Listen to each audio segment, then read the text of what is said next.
one of the issues with Trump declaring a national emergency over immigration is that the numbers don't actually bear out that there is any sort of national emergency. Obviously, the actual immigration numbers are down.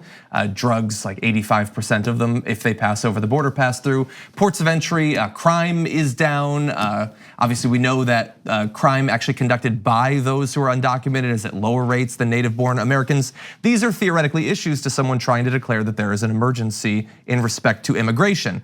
And that did come up during his press conference with a couple of reporters getting into it with him about that. First, here is Jim Acosta. You are presenting information about what's happening at the border, calling it an invasion, talking about women with duct tape over their mouths and so on.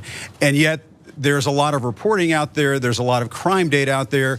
There's a lot of Department of Homeland Security data out there that shows border crossings at a near record low. That shows undocumented immigrants committing crime at lower levels. That shows undocumented criminals or undocumented immigrants committing crime at lower levels than native-born Americans. What do you say to you don't really believe that stat? Do you really believe that stat? Take a look at our federal prisons. I believe in facts and statistics and data. Any more quick? Let's go. Let me just ask you this. What do you say to your critics who say that you are creating a national emergency, that you're concocting a national emergency here in order to get your wall because you couldn't get it through other ways? What do you think? Do you think I'm creating something? Ask these incredible women who lost their daughters and their sons. Okay? Because your question is a very political question because you have an agenda. You're CNN, you're fake news. You have an agenda. The numbers that you gave are wrong. Take a look at our federal prison population. See how many of them, percentage-wise, are illegal aliens. Just see. Go ahead and see. It's a fake question. That was disgusting in so many different ways. Yeah, he's just not telling the truth, as always. We've shown you those stats 1,000 times on this show. Undocumented immigrants commit crime at half the rate of natural-born citizens. The people who commit the crime the least are actually naturalized citizens. That would be me, not a big deal. Okay, committed at a quarter of the rate. So as a group, indisputably, the people who commit most crime out of those categories are natural-born American citizens. So that doesn't mean we should discriminate against them and build 1,000 walls within the country to protect ourselves from us.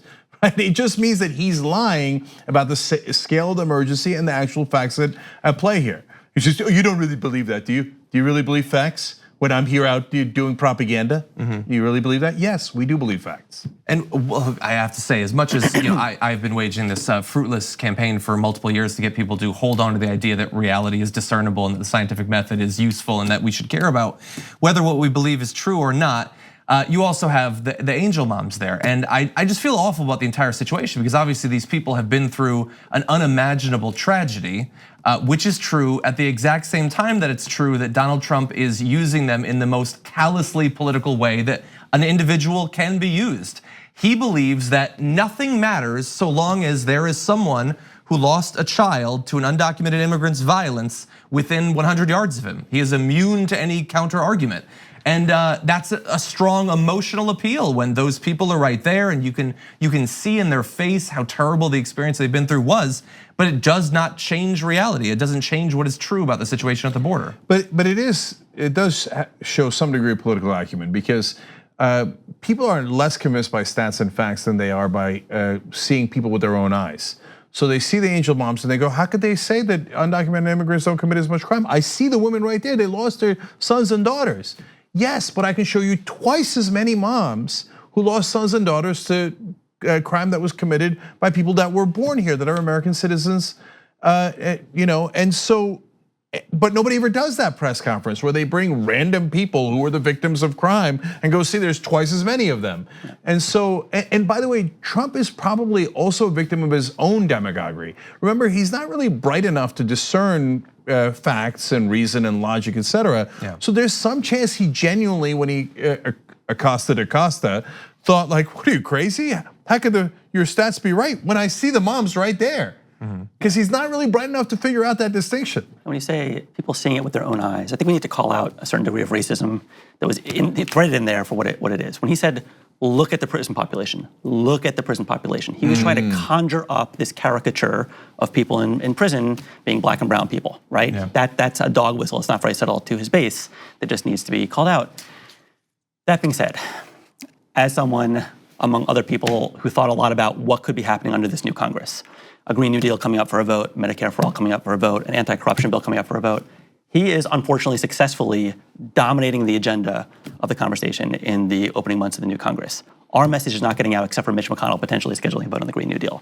So I look at that and I'm just so depressed that there's not enough oxygen in the room for the stuff that we want to be talking about. And the fact that his poll numbers are going up right now says his strategy might be working a little bit with his base. Well, ideally, Nancy Pelosi should be scheduling all sorts of votes regardless of what Donald Trump gets up to. I don't see any good reason why she would be so distracted. Yeah, well, that's going to be. Doesn't mean she won't be. That's going to be a huge fight coming up over the next 2 years within the Democratic Party. But back to this, I mean, you want to talk about depressed? This guy's not mentally stable. Who goes in the middle of a person? He's the president. He's not some like 2-bit, lower level White House advisor that you're slightly embarrassed. Oh my God, how did he climb onto that stage? We got to get him out of here. But you're fake news and that's fake stories and everything is fake. Well, okay, give me a stat. Show me the numbers that we show all the time. Say anything, that's ridiculous. Of course, that's outrageous, okay? And you're CNN, you've got an agenda, okay? Look, you could make an intelligent argument and say, I believe this CNN has a liberal bias, and here's a couple of reasons why I believe that. Now, I don't believe that, but you can make a case. Conservatives make a case all the time. But going, you're fake news. It's fake politics. It's fake what kind of an imbecile does that? And he's our president, 25th Amendment. This morning on the Damage Report, we did a story. I don't even like to mention the name of this outlet, but 70% of Republicans who supported Donald Trump at the 2016 election said that New York Times and Washington Post are generally untrustworthy, either slightly untrustworthy or very untrustworthy. That number is more than twice as high as the percentage you say that about InfoWars. They believe that it is a more open question. 30% of them aren't sure about InfoWars. Only 15% aren't sure about New York Times. So they think, maybe they're not so bad. Look, I was unfortunate enough to watch a clip recently because of the characters that are involved. Anyway, they constantly, to this day, on that program, talk about how God has spoken to the host, or Jesus has spoken to the host, and told them to crush, destroy, eviscerate their opponents. And there's violent imagery. So twice as many Republicans believe that God has spoken to Alex Jones and told him to crush or destroy or kill somebody, as much as people who believe the New York Times and Washington Post. That's what I'm telling you. Trump is just a symptom. The real problem is the entire Republican Party has lost its mind. The problem is the Republican voters. They can't say that on television because they're afraid of losing ratings. We can say that here, 70% of Republican voters, and that number holds throughout. Do you believe the FBI is involved in a giant conspiracy to undermine the president and everyone who works at the FBI is in cahoots, et cetera? About 70% of Republicans go, yeah, that makes sense. Yep. Everybody in the FBI just waited for this one moment and they invented this story, et cetera. You've lost your minds. And so we've got a significant chunk of the audience, and I should say the voters, that are lunatics. And they believe things that are not remotely true. And that's probably, by the way, it's not unique to America. Unfortunately, that's true in a lot of countries.